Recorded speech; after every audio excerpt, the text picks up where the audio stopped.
आ जाओ पिछले दिन से आगे। अब ऊपर 273.15 जो लिखा है सेल्सियस स्केल प्लस 273.15 ये सब हो गया था। अब देखो आ जाओ उसके नीचे देखो, the name of temperature scale, जो टेम्परेचर स्केल बने हैं उनके नाम। टेम्परेचर स्केल क्या है? Celsius scale, Fahrenheit scale and Kelvin scale. Start with a capital letter. किससे स्टार्ट होते हैं? Capital letter. सबका कैपिटल लेटर से स्टार्ट किया गया ना। For the unit for temperature degree Celsius, degree Fahrenheit, the word degree start with lower case. जो word degree है वह लोअर लेटर से शुरू होता है, वाइल जबकि Celsius and Fahrenheit start with the capital letter, जबकि सेल्सियस और फ़ारेनहाइट किससे शुरू होता है? कैपिटल लेटर से। The unit Kelvin start with lower case letter. Kelvin के यूनिट जो होती है केल्विन किससे शुरू होती है? लोअर लेटर से। The symbol of all unit degree Celsius, degree Fahrenheit, Kelvin are capital letter. इनका सबका सिंबल क्या होता है? Capital letter. Note that degree sign, देखो बना है ब्रैकेट में, कैसे बनाना है? Is not written with Kelvin. Kelvin के साथ इसको नहीं लिखा जाता है, केल्विन के साथ इसको नहीं लिखा जाता है। A full stop is not written after the symbol. Symbol के बाद फुल स्टॉप नहीं लगता है। Except at the end of a sentence, जब ये सेंटेंस के एंड में आते हैं तब लगेगा।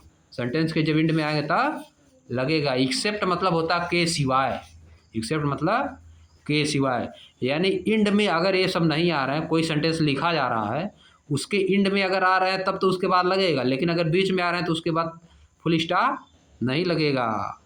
While writing the temperature, temperature को लिखते समय a space is left between the number and the unit. Number और यूनिट के बीच में थोड़ा सा स्पेस छोड़ दिया जाता है। For temperature more than 1 degree, 1 degree से ज़्यादा टेम्परेचर के लिए use the plural of degree, degree का प्लूरल यूज करते हैं, दैट इज डिग्रीज, यानी क्या? डिग्रीज।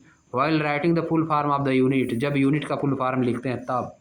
इसमें बताया गया कैसे लिखा जाता है, कैसे लिखा जाता है इनको। Degree Celsius, degree Fahrenheit, Kelvin, इन सबको कैसे लिखा जाता है इसमें ये बताया गया।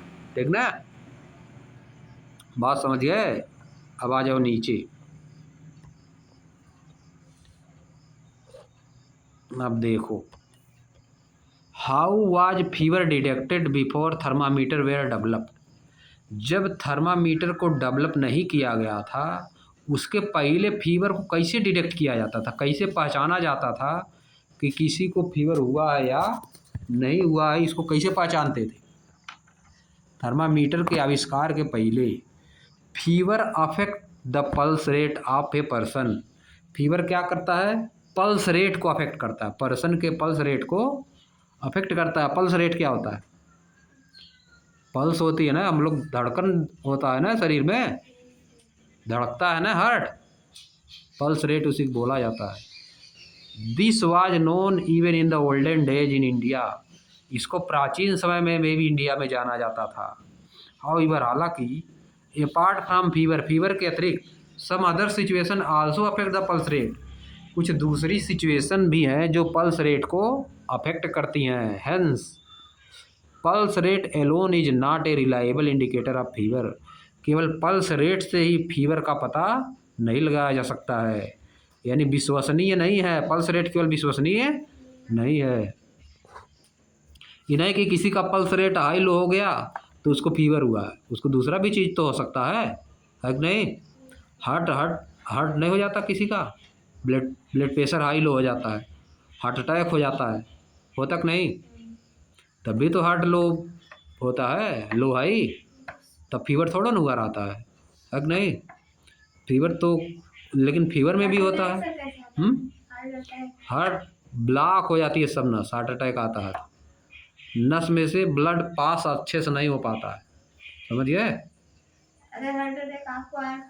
वेन्स में से नस पास नहीं होगा,